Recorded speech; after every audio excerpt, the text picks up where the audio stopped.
Hey, what's going on, everyone? Isaiah Henry with First Position Real Estate. In today's live episode, we had on Ashton Angelina. She's a realtor and an investor from the Sudbury area. She gives a lot of insight about the market, growing her teams, and how she works with her clients up there. So I hope you guys enjoy the show. Before we get into it, make sure to like this video here, hit that red button to subscribe, and stay tuned for some more content. Hope you guys enjoy the show.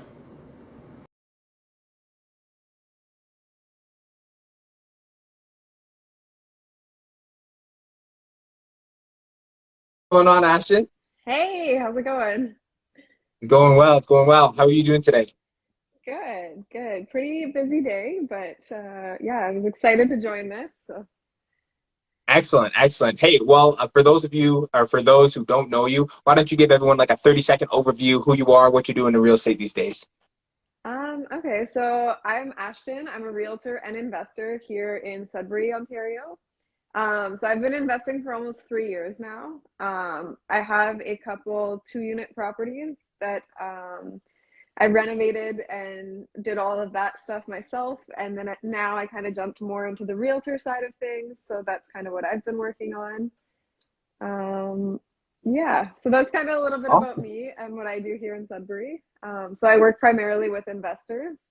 Um, so yeah, it's a little bit different than most realtors. I'd say about 98% of my clients are investors, and most of those people actually don't live in Sudbury. A lot of them I never actually meet in person. So it's a little bit different than working with home buyers, but yeah. Well, that's awesome. I can say, like, for myself, I'm a long distance investor, so I work with a lot of realtors that I don't actually speak with face to face. So it's awesome to see other realtors in the space doing the same thing. Ashton, I got three questions for you today. They're over here on the board. If you're happy with it, I'd love to dive in. Yeah, for sure. Let's go. Awesome. So, everyone talks about their stories, but I want to hear a couple of your stories. Why don't you share one big win from your real estate career and one big challenge that you've come maybe in the last 12 months? Okay. Yeah, like I would say the challenge is just through COVID and just kind of learning the market as it's like constantly changing. It's constantly a challenge to learn the new market and figure out ways to be successful as it changes. Because I know, like, even for myself and what I look for now, it's not what I looked for, even 6 months ago. Like, the market's constantly changing and you have to be able to change with it. And it's really hard. I know dealing with a lot of investors, they really struggle with adapting to those changes. So, being able to adapt to that myself, but then also helping other people do that as well. Awesome. Um, Sorry, go ahead. Yeah. No, and then my biggest win would definitely be just like buying my first property and doing two successful perfect burrs is what many would call it, which is, when you're able to actually pull all of your money out. Very difficult to do now, especially with the markets going down as they are. But, anybody buying right now, as long as you're not planning on selling right away and you hold it for a few years, you're going to be able to refinance and get that money out in the long term. Um, so, to me, that's a win either way. Just takes a little longer. Yeah. Yeah, so why don't we dive into that one quick? So like you talked about the perfect birds, and everyone that's I feel like that's everyone's dream. They're like, I only want to buy a perfect bird. So, but you made a really good point. Like, even if you're burring a property, you're leaving a little bit of money in there, and then in 1 or 2 years you're able to get the rest of it out. That's still a good deal. How do you feel like you have to explain that to clients in this market?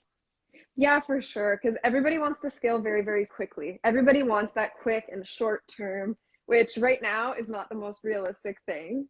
Unfortunately, I wish it was, like we all do.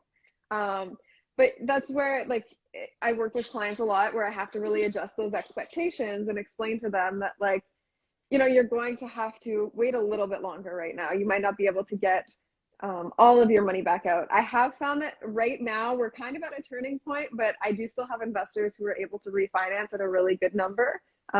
If you have a good appraiser, that's the important thing. Yes. Some people have been running into issues with the appraisals coming in really low, but I have seen some not so good appraisers lately.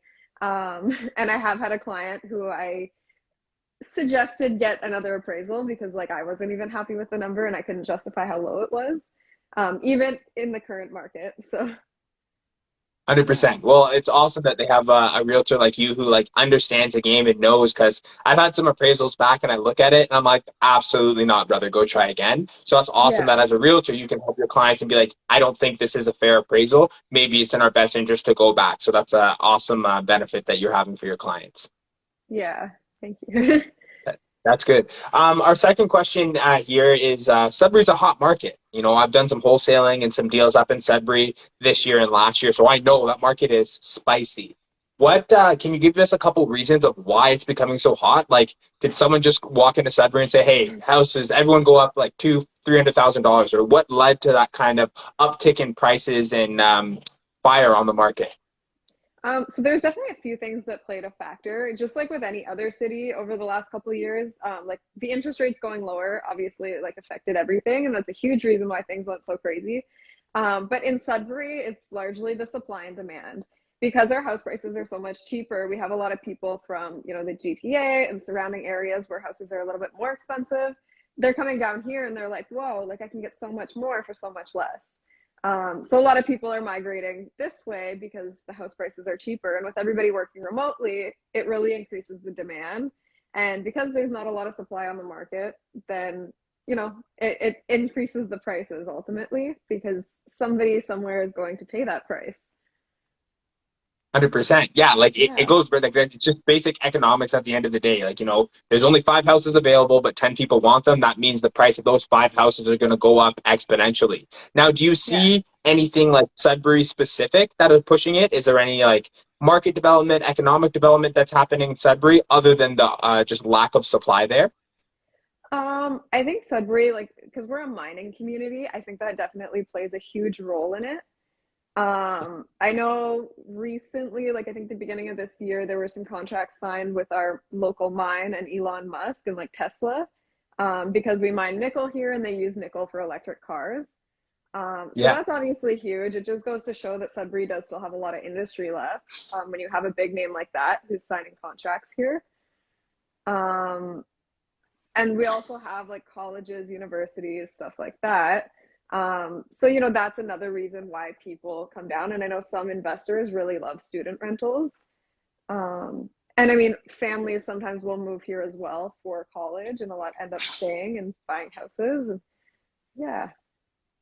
100%. Like I've been to Sudbury. I actually lived in Sudbury for a couple months for work. So I know like it's one of those like when I'm from like Toronto area. When I heard about Sudbury, I was like, Sudbury, I don't want to live in like a small cottage. And then I go to the city, I'm like, oh wow, this city is a real city. Like you guys have colleges, you have universities, main hospitals, police service, emergency service. It's not like it's a little hick town on the corner of a lake. Like it's a major city doing major city things. And I feel like once people were able to switch that perspective, Sudbury just kind of went through the roof, and all the investors in real estate kind of picked up as a result as well. Yeah, I feel like that's a huge thing too, is a lot of big name investors were really talking about Sudbury because they started investing here. They were talking about it on podcasts and stuff like that.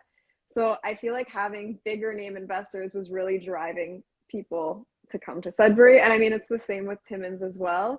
As soon as certain investors who are very popular start talking about a city, everybody's looking there now. Everyone.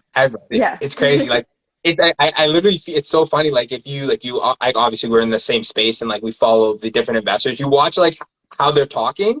Like they talked about this in like June and July, and then August, September, the city they talked about just took off. They talk about another city, and then that city takes off. Yeah. I literally think it's crazy how like maybe a group of 250 investors can literally change the landscape of a single city with just a few hundred deals.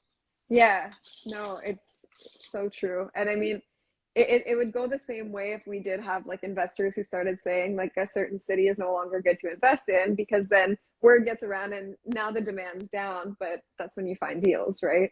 Yeah, Um, exactly. Right? So yeah. it's a crazy. I think it's interesting, like how it's not just like brick and mortar. It's not like just the physical house that plays a role in the real estate game. It's like how are people speaking about the city? Like how are relationships being formed around the asset of real estate that really affects the prices and the market of real estate. So I think it's really interesting there. I'm sure you're experiencing the same thing. Yeah. That's Yeah. awesome. Last question I have. Sorry, go ahead. Yeah, go ahead. No, you can go ahead. Okay, yeah. So Yeah. last question I have here. So today's market is crazy different than a couple months ago. Even 6 months ago, this market's way different. What are you telling your clients? And I know we touched on it. What are you telling your clients, both buyers and sellers, to kind of set their expectations so that when they go in to either buy or sell, they're prepared for the actual outcomes they're going to receive? Yeah, I think the most important thing right now, because I find things are changing very, very quickly, like almost weekly or every other week, like something has changed in the market. So I kind of try and keep people updated along the way, especially with buyers, because sellers, as soon as you list, you have, an idea of what's going on in the market when you're listing. Um, and, if you're priced well, I mean, with sellers, if you're priced well, generally speaking, if the property's in decent condition, it's going to sell pretty quick. If you're overpricing it right now, like that is the biggest mistake anyone can make, because those ones are sitting on the market and then they start to look like the problem property. Everybody's first question is, why has it been sitting on the market for 2 months? What's wrong with it? Which is Yeah. super common. And to try and explain to somebody that there's nothing wrong with it, they just priced it too high, then they tried to lower it a bunch of times, and now it just looks like there's something wrong with it. Exactly. Oh, terrible. Yeah. Yeah. And I mean, it does happen quite often. And usually it's because you have a seller who really wants this price that is just too high for what they're selling in the current market. Um, and, as an agent, it's hard because do you refuse the listing or do you list it at that higher price that you didn't recommend? Yeah, it's tough. Like they put you in a bind there, and like you made a great point with the education, like setting those expectations. But at the end of the day, like you don't force a seller, like you must sell for this price. That's not how it works. Like you guide them and Exactly. give them information to make a good decision. But if the house is worth 300, but they want to list for 350, you'd be like, hey, do what you got to do, but like just know we're going to be in a situation later on. Yeah. And I mean, I have heard of a few agents lately like refusing some listings because, if it's worth 300,000 and they want five, well, you're not going to get very far. And as an agent, it doesn't look good when you're listing and you're not selling, right? 100%. 100%. No Especially one if you're wants to. overpricing it that much. Yeah, that's Yeah. a definitely tough gig. You don't want those clients Yeah. that I can see be problematic to work with. Yeah. Yeah, exactly. That's good. That's good. Well, Ashton, just as we wrap up here, I like to say, well, first of all, thanks for coming on. That it's been awesome there. Where can people find out more about you? I definitely want you to talk about your TikTok. I stumbled on that a while ago. I was like, whoa, Ashton's blowing up on TikTok. Talk to me about that. Yeah, so I'm on TikTok, I'm on Instagram. TikTok is a little bit of everything. My Instagram is more like real estate stuff. Yeah. I'm also on Facebook. I don't really use that. But if you want to find me on TikTok, I think it's Ashton underscore Angelina on TikTok. And then on Instagram, it's Ashton Angelina underscore real estate. If you guys want to go and follow me. And you can also send me a message on either of those, and I'll give you guys my number if you ever want to talk about real estate stuff. If you're ever looking in the Sudbury market, I can help you out with that. I also have access to contractors and stuff like that in Sudbury, which I know that is like gold right now, Yeah. to have a good quality contractor. Yeah, so if anybody's ever looking in the Sudbury market, or even if you're looking in any other market and have questions, feel free to send me a message.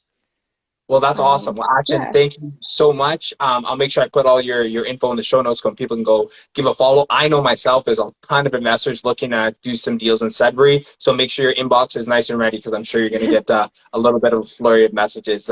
Just as we wrap up, it's Isaiah Henry, First Position Real Estate. I help government employees invest in real estate so they can build wealth and retire early. We had on Ashton today, killed it, and give us so much info about Sudbury, what's going on up there. I'd like to say thanks for having us on, Ashton, from everyone here at First Position Real Estate. Hope you have yourself a great day, and thanks for coming on. Yeah, thanks for having me. Have a good day. Bye.